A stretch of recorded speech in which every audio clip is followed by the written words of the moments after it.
What is going on, my friends? It's Chris Gordon for DJB Productions. Another really cool episode of Bite Me, an episode that I'm really excited about because I'm really learning about this for the first time. I'm hanging out here in beautiful Nye County, Nevada at the Devil's Hole. And I'm going to do this interview and hopefully not get caught because I just went diving and I'm not allowed.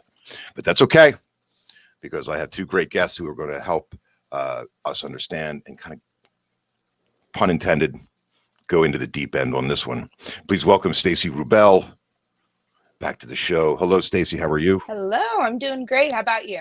I'm doing good, thank you, and I'm looking forward to learning about this very cool thing. And also, we have our science expert, Lily Hernandez. How's it How going? you doing? How you doing? It's the East Coast salute. How you doing?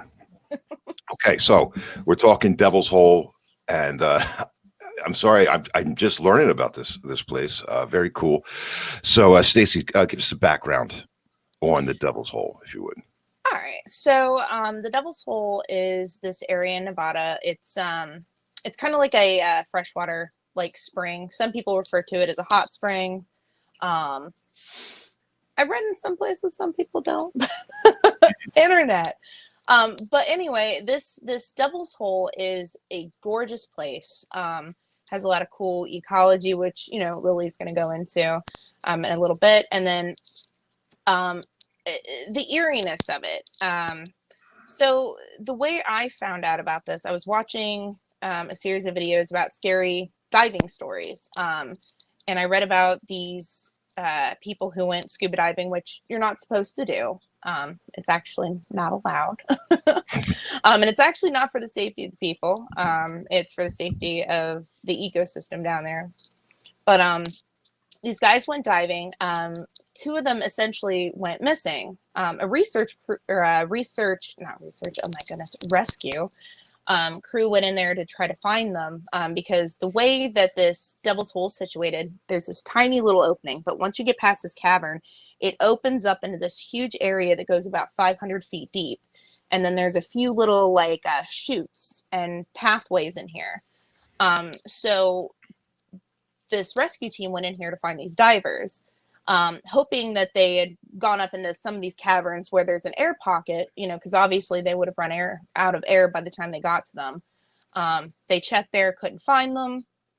And then they went down to the bottom of the Devil's Hole, about 500 feet deep, to see if that's, because at that point, if they're not up there in the air pocket, they're probably deceased. So they went down to the bottom to see if they could find the body, and they found a couple of their pieces of scuba gear, but nothing else. Now, what they believe happened, and this sometimes happens, is a situation called narcosis, where when you're scuba diving, it's almost like you get drunk, and it's the exchange of the oxygen and nitrogen in your system and causes narcosis. So you become like you're trashed, you're very disoriented, you don't know what's happening. So they think that these guys got narcosis by diving down, and they got disoriented.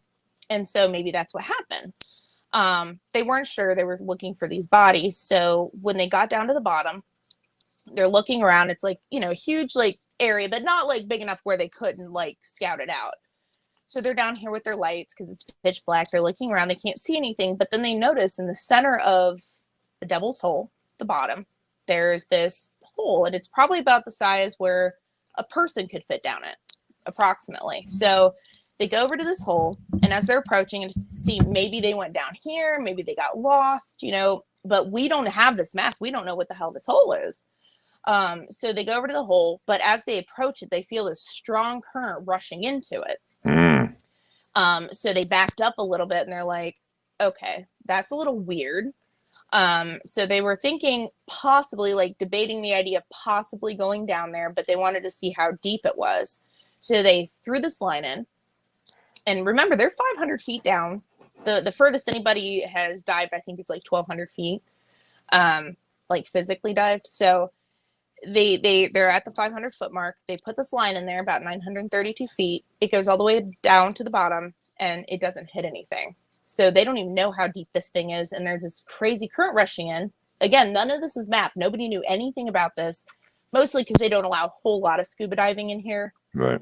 So, I mean, not, well, any, unless it's like, you know, special research groups and things like that. But And that's what this was, right? Was this a sanctioned dive? The ones who went missing. no, that was not a sanctioned dive. So they actually did that just as a recreational dive because they wanted to go down there. So they were there illegally. Yeah. Well, you know, so they it's shouldn't have interesting been there. you say that. Well, because you were talking about like the disorientation, because I do understand that happens a lot with cave diving. Like that's one of the biggest dangers in cave diving is that disorientation, because if you're too deep in the cave, you don't know what is up. Oh yeah, and that even has nothing to do with narcosis. Just like if you panic, because a lot of the other stories I read, there's somebody like they go down in this, you know, hole. Clearly, it's a one-way hole. It comes to this point where you can barely squeeze in, and there was these two divers in. The one guy realized this guy couldn't get forward, and he's trying to back up. Because he realizes that's what he needs to do is back up, and this guy in front of him is kicking and flailing and kicking up all this silt, and somehow just through that adrenaline he shoved himself through this hole. And then they found him later, like, because the other guy ended up getting the hole, was going to go save him, and they think that he panicked, lost his mouthpiece when he fell in there, like squeezed through the hole. And he found him curled up in like this top area. And what he thinks happened was he thought maybe he got turned around, even though you wouldn't think that, you know, logically, oh, I'm in this hole. Obviously, I didn't get turned around because I can't feel it. But like you said, when you're cave diving, you can become disoriented very easily. Yeah.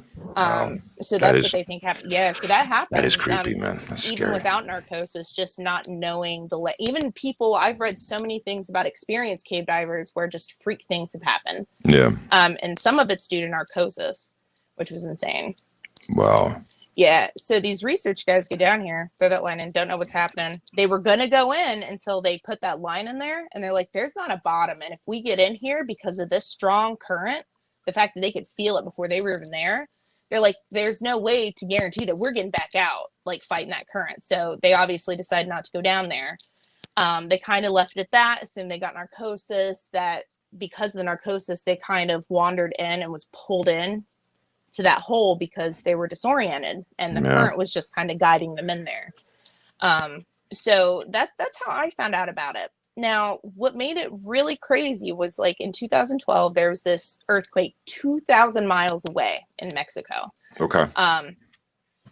And it caused a tsunami in this Devil's Hole, this little hole, you know, with that little hole in the bottom, caused a tsunami to happen in there in the middle of Death Valley. And you know, it's the middle of the desert.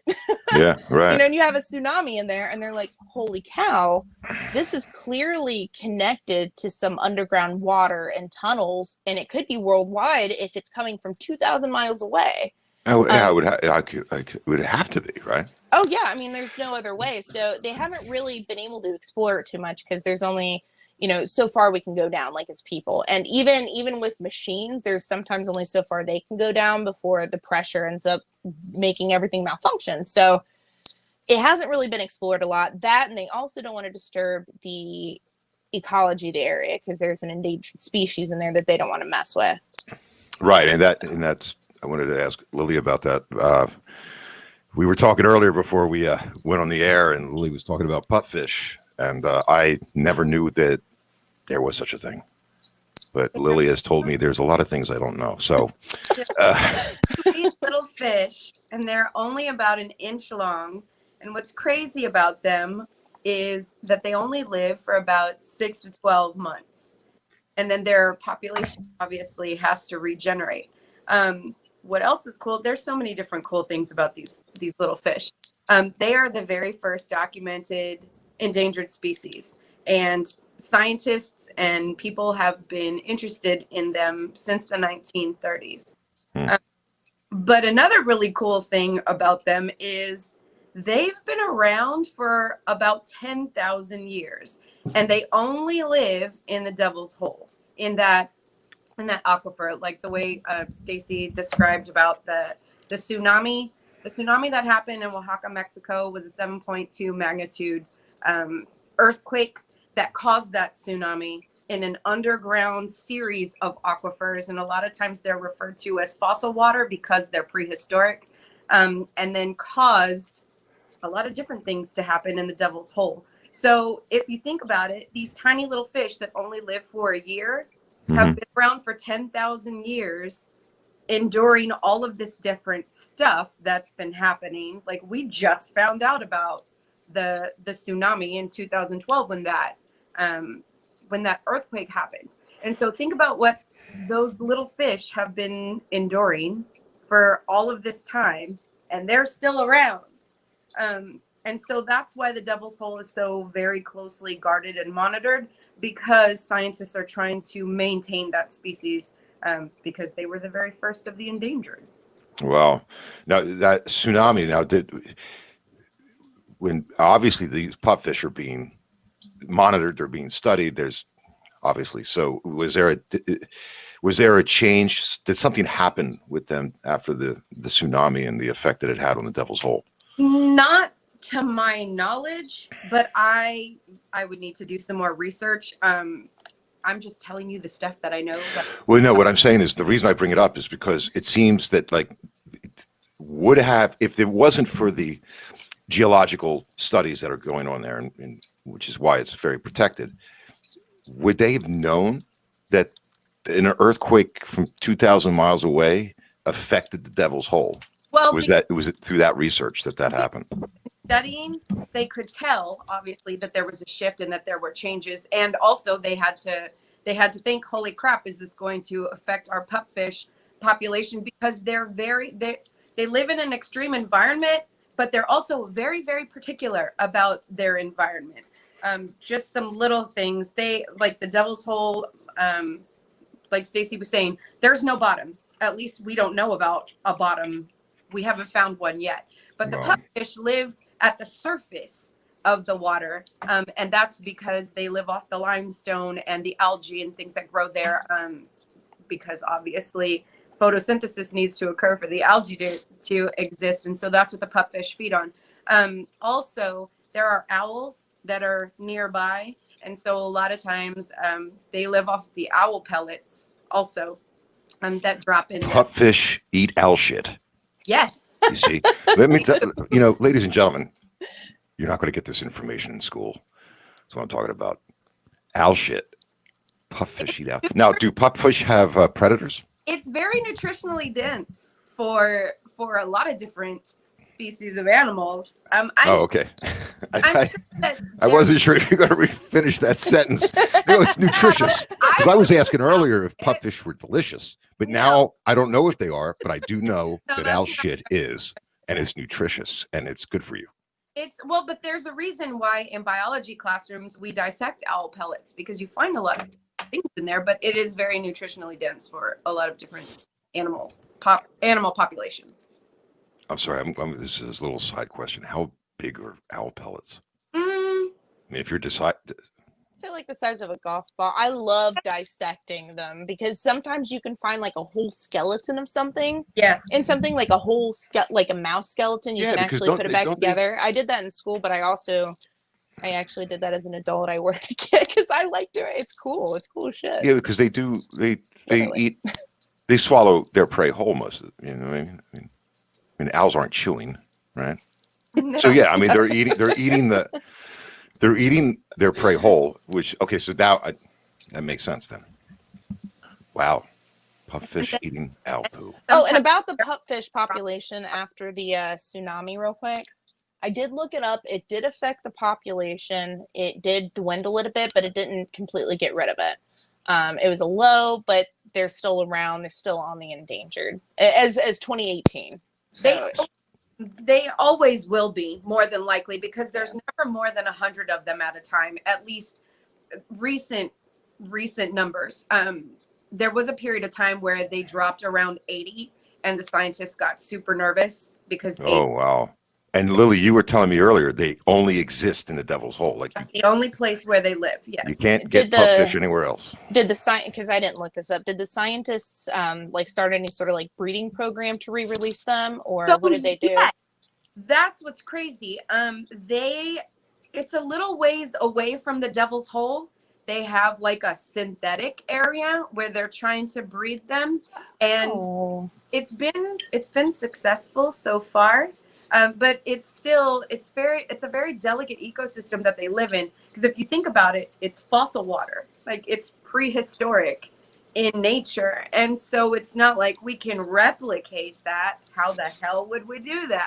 But they're making the adjustments necessary, and these fish are actually surviving, which is great. And it's not that far off from the Devil's Hole. It's pretty close. And they're doing some pretty successful things, which is very encouraging considering the fact that we're trying very hard to save the species. But I'm pretty sure like it's going to stay endangered because they don't spawn very often. They spawn in the spring, and then there's a period during the winter where no sunlight is going into the Devil's Hole, so photosynthesis can't occur, and so their food supply is dwindling at that point, and so it's difficult. They are hardy little fish, but also very, very particular about the environment that they live in. Wow. Oh, so that's really cool. I'm glad they have a breeding program going on with that. That's pretty nifty. Love to visit there and go check that out. So fossil water,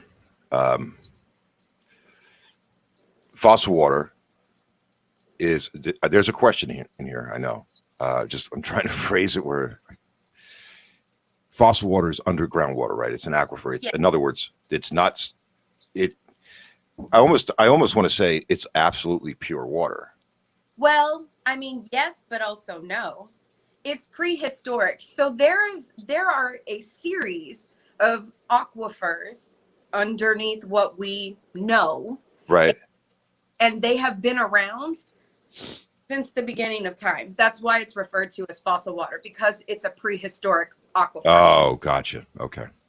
There's so much that we don't know about our own planet. It is insane.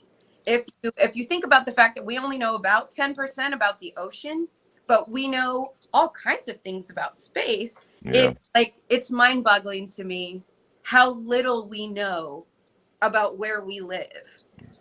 You're telling me, look how little I knew. I didn't even know pupfish was a thing.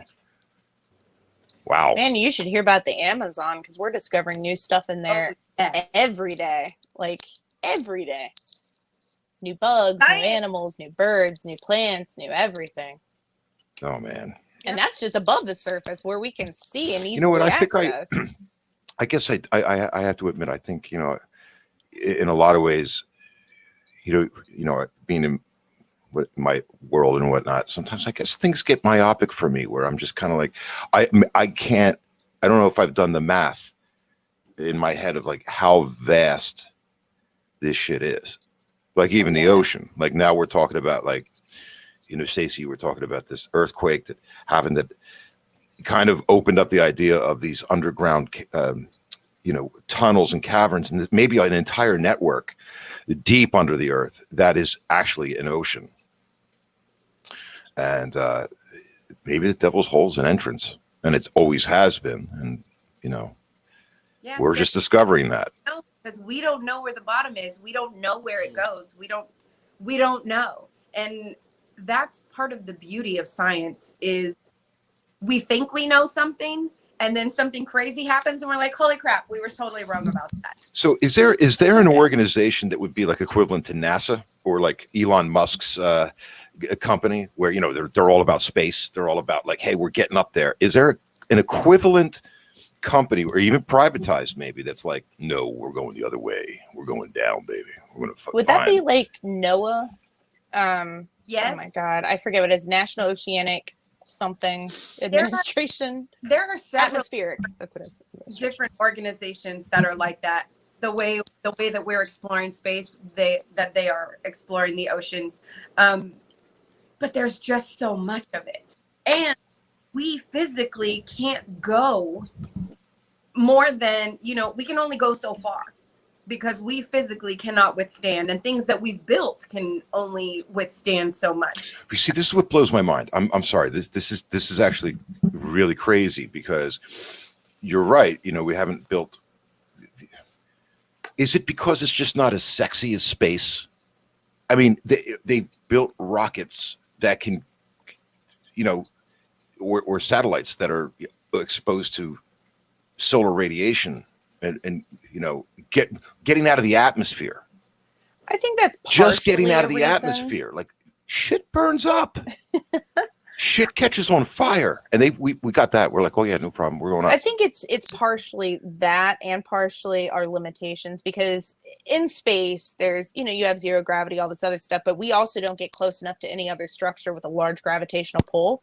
Right. Our own planet has that, and the further you get to the Earth, the harder that pressure is. That's the reason you can only go so far as a human, but even as like a mechanical device, you can only make it so far before shit gets crushed. So I think part of it is a limitation on that, but part of it could be because everyone, especially during the Cold War, we had the whole space race thing. So that was like the thing everybody was focused on, was getting to space first. Yeah. So I think part of it is a focus thing, but part of it is absolutely a limitations thing, which I think it'd be cool to see what the hell is under there. I mean, this opens up, I mean, not to be crazy, but. Well, no, I was leading you this way. I was leading you.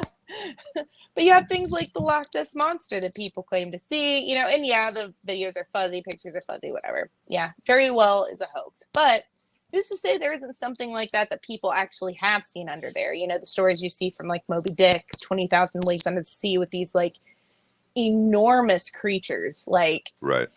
Coming in. And if everything's connected, because they already know that there's underground tunnels that lead to Loch Ness. Sure, I think aren't a lot of locks actually connected through underground aquifers? A good chunk of them are, because they're fed in. Yes, that's it. Yeah, so it's cool to think that maybe some of these things are true. Maybe there really are, krakens out there. Maybe there are, things like that live in these underground prehistoric aquifers that can travel from place to place, because people have seen, the Loch Ness Monster in Scotland, but then somebody else, halfway across the world sees it. Right. Who's to say that that's not some sort of weird prehistoric creature? And then technically it wouldn't be called the Loch Ness Right, Monster. Exactly. I mean, that you have to call has a something nice else. ring to it. I like it. No, I get it. Okay, well, but playing devil's advocate, if that were a thing, it wouldn't only be one organism. There would have to be more of them. I would. Oh, I agree. I think that sometimes people may think they see something because of, it's sort of like how people would interpret, meteor showers a certain way, like a sign from the gods, or they think that, the sun is falling, or the moon is covered in blood. Like there's a lot of that kind of stuff. And I believe that absolutely is leading into today, where if you have a certain mindset, you believe in, the Loch Ness Monster, you could see something that's completely valid. I mean, it could just be a huge mutated shark because it was off the coast of Japan where the nuclear reactor went down. I mean, it could be something, as simple as that. But, a lot of people have this idea and they don't have another name to call it. So maybe they'll call it the Loch Ness Monster or the Kraken, because there's a lot of interpretations of that. And a lot of them are giant squids. Giant squid and we do know that a lot of those exist. Sometimes that shit washes up on shore, giant creatures. I don't know if you guys and then whales that dive, we'll track whales that dive to these ridiculous depths where we can never see, we can't get to. They can get to it, we can't. And then sometimes they'll come up bitten in half. We're talking about humpback whales. We're talking about huge creatures. So who the hell knows what's down there? Well, yeah, all the scarring on sperm whales. That's from giant squids. It's all the scarring on their face, they their leave heads. A lot of scarring, yeah. But I saw this one thing years ago, and I've been looking for it on YouTube. I haven't found it. It was a submersible, and it was a machine. It wasn't manned, and they got down to this shipwreck, and coming out of the other side of this ship was a giant squid, and I was like. And the aggression these things had was ridiculous, because most of the time wildlife's kind of like, yo, I'm cool. You're over there. I'm over here. Giant squids don't play that. The giant squids, if you're in that area, it's just going to eat you. That's what it does. Oh yeah, and it makes crocodiles look like smart as shit. Like octopi and squids, they're smart. I've seen one open a jar from the inside. They are so smart. Yeah. So and they're obviously I think they're aliens. I think octopi My are aliens. husband. Huh? I said, so does my husband. He thinks they're aliens also. We have those conversations. Well, because you know how my husband is about Yep. aliens.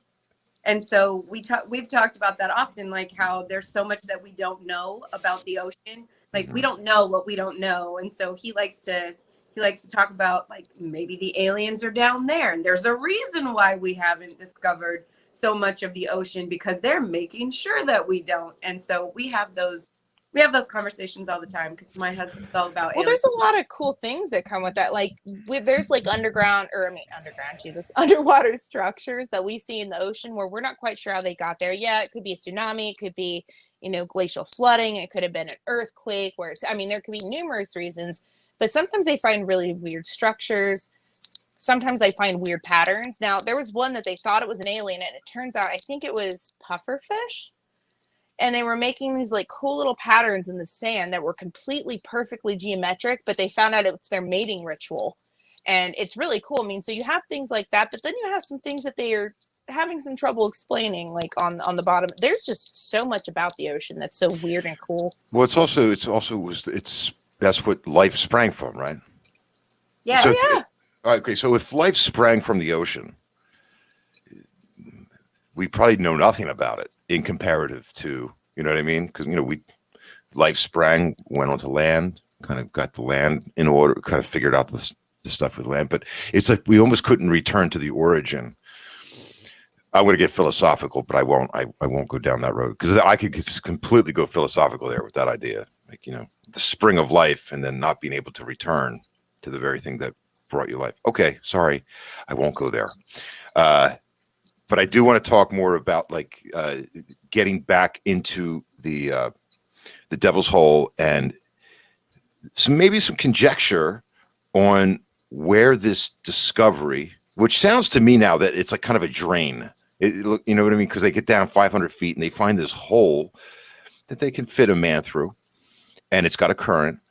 They didn't notice this before. They didn't know it was there. It's like, oh, this is happening. Now, of course, obviously they can't just, oh, hey, Joe, let's just go down there and see what's there. There's obviously things you have to do. But is this something that they're... See, this is where I would be that guy. I would be completely into this. I'd be like, okay, yeah, the moon. Cool. I'm into it. Yeah, we already got a rover hanging out on Mars. That's fine. Can we work on this? And what are your thoughts? Do you think there is something down there that these aquifers, how deep could it go? It could go, God even knows. Like we've only, there's sometimes, and it's some of the tools we use, it's kind of similar to some of the tools we use to navigate space and check out the layout, but you can kind of see how deep things go, but we're talking about the larger bodies of water. Right. We have no idea how deep this goes or if we can get in there. They were thinking about putting cameras and things down there, but there's no sunlight. Even when you're at the bottom of the Devil's Hole, there's nothing down there. It's pitch black. So you're talking about sticking something into it's practically a black hole. You could stick a camera down there, but I don't think you would see much of anything. And there's no way we can get some down there. They have tried on several occasions to send different types of equipment just to see if they could reach the bottom. But it goes down so far that the equipment starts to glitch or does not, like the transmission isn't there anymore. And so that's why we say, obviously, we have no idea how deep it goes, because every time they send something, there's more to be discovered and we can't get there. Lily, I was going to ask you about that. It was one of the questions I had when they were sending these things down there. What other wildlife are they picking up at those depths? There's got to be something. I haven't seen in any of the research that I did that there are a lot of different types of animals at those depths. There are different organisms near the surface, like where the pupfish are. Right. But it's not the way that you're thinking, like the ocean. There are so many different types of fish, and there are all different types of organisms. It's not like that. Because the environment is extreme, it's not hospitable for big populations or even really diverse populations of species. Okay, so that's interesting, because Okay, so what was that? In certain areas of the ocean where there actually is magma coming up, right? They're still finding all these life forms around it. Even with those temperature different because they're so deep. But it's an actual. I guess it would be like a hot spring under the ocean. But you're telling me that in the Devil's Hole, that you're really not looking at any kind of populace of any kind of, there's certainly no diversity of life in there. You're talking about pupfish. In the conventional way that you would think of, like if you were to go scuba diving in Hawaii, you would see Right. different things. It's not the same there just because the environment is considered to be extreme. Okay. And that's why. And that's because when you say extreme, is it because of the lack of consistent photosynthesis? There's really nothing for anything to feed on. There's a lot of different stuff that's going on in that area, but they consider it extreme for a lot of different reasons. Okay. Like the way that Stacy was talking about, it's a hot spring, but it's not. Like some people consider it a hot spring, some people don't. The water is about 92 degrees. That's pretty warm water for something. Yeah, that's like a hot tub to live in. Yes, and then just the nature of the water. Like I said, there's an underground aquifer, a prehistoric aquifer, right? That fossil water that helps to feed it, and so that's what else causes the environment to be more, as say the ocean or the San Antonio River. Yeah, I was gonna say you're probably more likely to find things like bacteria and stuff like that down there, just because the creatures you're talking about and there's some bacteria and algae and things like that can live in super harsh temperatures. We're talking about like bacteria that chill out by like the ventilation shafts, like with the magma shafts and things underwater. That's where they live. Yeah. So, I mean, there could be but what she said, I mean, there could be something there. We haven't seen anything there. We don't know what would be able to live there just because of that type of environment. And it's kind of insane to think about. When you go deep water fishing, I mean, we see weird shit like anglerfish, and that's where we can get to. Yeah. So, I mean, there's probably that's where my head was down going there, but we have no idea what. We haven't seen anything beneath there. I mean, like she said, other than the pupfish that we know live in there, we have no idea what the hell is beneath that hole. Could be anything. Yeah, because that was kind of, I guess, Lily, that was kind of where I was going. It was like, are they seeing anglerfish? Are they seeing the fish that are fluorescent? But they're not. They're not seeing any of that. Okay. So, yeah. Not to my knowledge. If that changes, somebody let me know because I'm like, I didn't see anything about it. As far as I know, it's a big black hole of nothingness so far. But Stacy, getting to that point though, that you before the show, you were talking about the possibility and going down this road of it. Maybe there's something more. Is like maybe explore the idea of what it could mean. Now that we kind of have this interesting knowledge now, it's like, okay, wow, everything might be interconnected. All these aquifers might be interconnected. There's a current. Why is there a current? What's going on with that current? And I'm this might seem really odd, but I can't help but think, and in some ways I'm doing this in a fantastical mind, praying that those missing divers, I mean, I'm pretty sure we can all ascertain what probably happened to them, but the other part of me is like, maybe they just got swept away into another world, for a lack of a better term. Is that maybe it is a passageway, or I'm kind of a little Land of the Lost reference there, but talk about that. Do you think that's is it that vast? Is the planet that unexplored, that possibility or plausibility, however you want to put that, is that a thing? Is that how big this planet is? That, I mean, the planet is definitely big enough to harbor something like you're talking about. Like when people talk about Agartha, this place in the middle of the earth, like I think the chances of it existing are slim.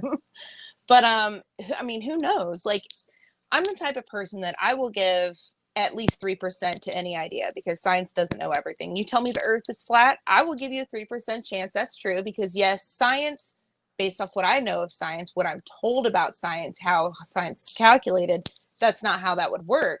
But that's from what I'm being told. Like, who knows, if the earth is flat. Now, I think the chances of that are 97% wrong, that it's round, but I always give at least a 3%. So as far as that being, I mean, who knows? Like, I mean, for a while we thought, the concept of wormholes was a thing, like, which we used a lot in science fiction. And then later on in life, Stephen Hawking came out and he's like, actually, I kind of changed my mind about how that works.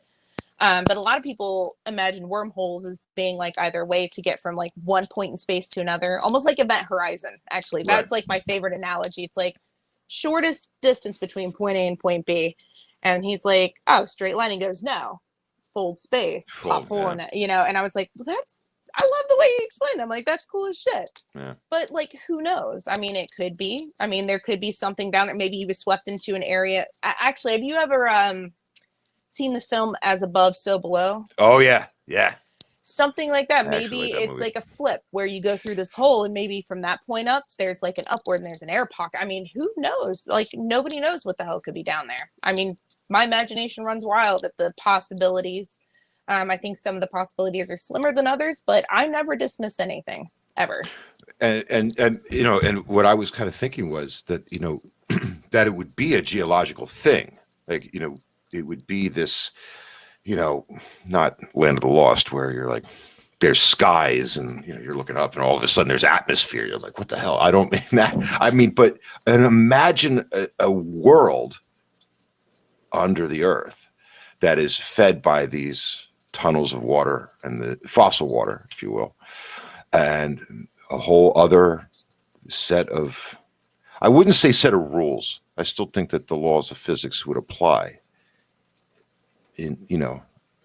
probably even more so inside the planet. Change based off where you're at. Sort of like gravity is at a certain strength right now, but the closer you get to the core, the stronger it gets. So yeah, physics change depending on the environment. So I mean, that's true. So the wildlife would definitely change. I mean, you go down to the deepest we have gotten to the ocean. We've seen wildlife that, I mean, would think would be science fiction, but it actually exists. Yes. Yeah. Part of the of science is it's so broad, and we can think we know something, and then we make a new discovery and flip shit on its head. Like very recently, Dutch scientists discovered a brand new organ in the human body. What? So about yourself, what you know about your body, and what we think we know about the human body. And last week, or maybe it was 2 weeks ago, some scientists discovered a brand new salivary gland back here. Really? So I have spare parts. I didn't hear about that. That's I didn't know about this. I got a salivary gland. We can think we know something. Like, think about atoms. And when we built the particle accelerator, like there was a point in time where we thought the atom was the smallest thing, and then we found out that we were wrong. It's just like how Stacy was talking about quantum mechanics. Yep. Things change, and that's why scientific fact is not a thing. We have theories. Theories, yeah. Yeah, I was talking quantum mechanics the other day. Yeah, and how they, you get, it's crazy. No, I hear you. It's always changing, and you should always be asking questions because that's how we advance. And that's how we progress. It's all, everything's in flux. I think you're right. I think that's the key. I've always said it. I believe that, always ask questions. Always ask. Oh yeah, and always use your imagination, even in science. Like when I was doing biology, I started asking really, really weird questions from my college professor about bugs, because everyone always talks about how they don't have a full brain. It's essentially the equivalent of like a brainstem is what they have. And I was like, well, that's kind of strange to me, because we talk about how the brainstem doesn't affect like emotions and things like that. But then you have certain bugs that are aggressive or can become aggressive, or that are docile. And then also they did this experiment where they were testing spiders, and they were certain orb weaver spiders with different drugs, caffeine, nicotine. And it was so funny because the nicotine and caffeine messed it up the worst. Marijuana and LSD, which the LSD web was actually kind of cool, but it was so weird My because then I was spider's like, tripping. how are they processing this without, because a lot of this stuff is based off of chemical interactions in your brain. I'm like, how is this affecting that? And I started asking questions like that, and the short answer at the time was, we actually don't know. That's the reason we're still kind of studying insects and stuff like that. And I was like, well, shit. I was like, there's just, and I like to let my imagination run wild. And I think that's the reason a lot of science does advance. Like Lily said, ask questions, think outside the box. Like, even Right. if it's like, Loch Ness Monster, I don't believe necessarily that, but there could be some sort of prehistoric thing that people are seeing that pop up from time to time in different spots. Could be, different creatures that they're like, I don't know what the hell this is, but I'm going to assume it's Loch Ness because it's big. But, like stuff Yeah. like that. But, yeah, I think that, definitely I think imagination, that's asking key. questions are definitely important. Yeah, just like, I think it's like, teach your children to read, but more importantly, teach them to question everything they read. Oh yeah. And that keeps it, moving forward, so that's very cool. So I had an absolute blast, and I'd love to get into a quantum mechanics discussion because I was doing some of that yesterday, and I'm like, wow, that's some crazy shit right there. Oh yeah, quantum quantum theory in general is very interesting and crazy, very crazy. So you believe almost that science fictiony, so. Right? Yeah. Do you believe that there's actually multiple versions of? Are you gonna say like dimensions, like the world? No, I mean in terms of The whole other show. yeah, it is a whole other show. And I I'm was sorry, like, oh I'm my actually gosh, I kind of was getting like, I'm preempting I that. can talk about like the singularity, which is that's all based on computers. Oh, but then- entanglement. Then we yeah, have quantum Oh entanglement. yeah, that's or, well, you know what? Let's do that. We'll talk to Danny about doing a show on that because Yeah, like I said, stuff I is learned really so cool. much from you two that I love getting on the show with you and just having I'm Al shit. I'm still blown away by Al shit. I think that's fantastic and pup fish and everything. But it's a great time, and definitely we're going to do more of these. So, everyone, thanks for tuning in. Stacy Rubel, everyone, Yes, and Lily thank you Hernandez. For having me. Oh, my pleasure. Lily And is so awesome. Lily, thank you for. I'm in the mood to dissect some poo right now. Dude, you can order them Do online. it. You should do it. It's actually really shit! cool, On I Amazon? promise. Oh, Hold on. You can Alshit.com. Amazon. You can get a dissection kit and everything. And if you need help, you can call either one of us, and we'll walk you through it. Oh, wait a minute. That's a great idea.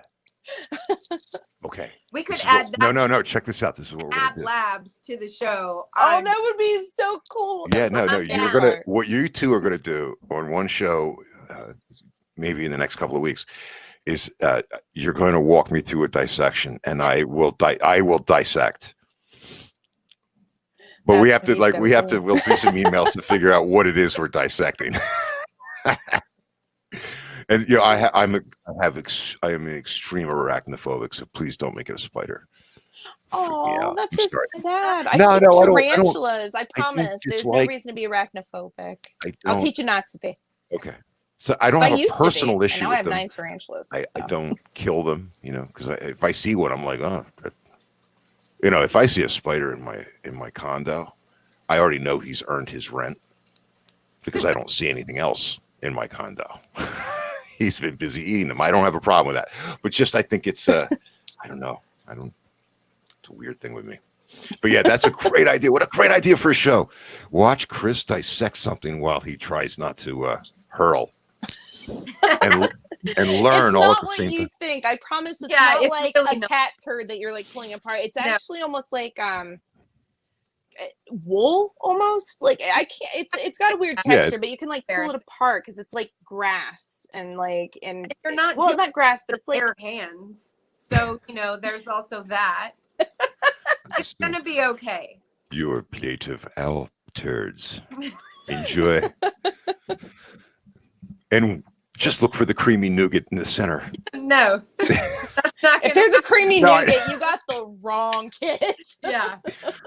Guys, I think I got the wrong kid here. Oh, it's a Milky Way. What was I doing? I'm sorry. back to Oh, the, I mean, I'm yeah, all about I dissecting the have Milky actually Way. done. I've practiced or had my students practice dissections with candy bars. Oh, right. that's So it's, cool. yeah, for the It's a way technique, for them right? to learn how to utilize the tools and manipulate the tools Yeah. well. So Yeah. yeah, that's a thing that I do. I do all kinds of weird stuff. I'm that'd depressed. be My fun. teachers didn't have me do that. That'd be fun. Oh, I'm into it. Okay, we'll talk about that. So, everyone, stay tuned. This show is about to get really interesting. It's gonna get lit. Again, thank you so much for spending your day with me, and take care, everyone. And thank you again, Stacy. Thank you again, Lily. And we'll be back soon with some more Yes. heavy stuff. Thank you. So, everyone at Bite Me, have a great day.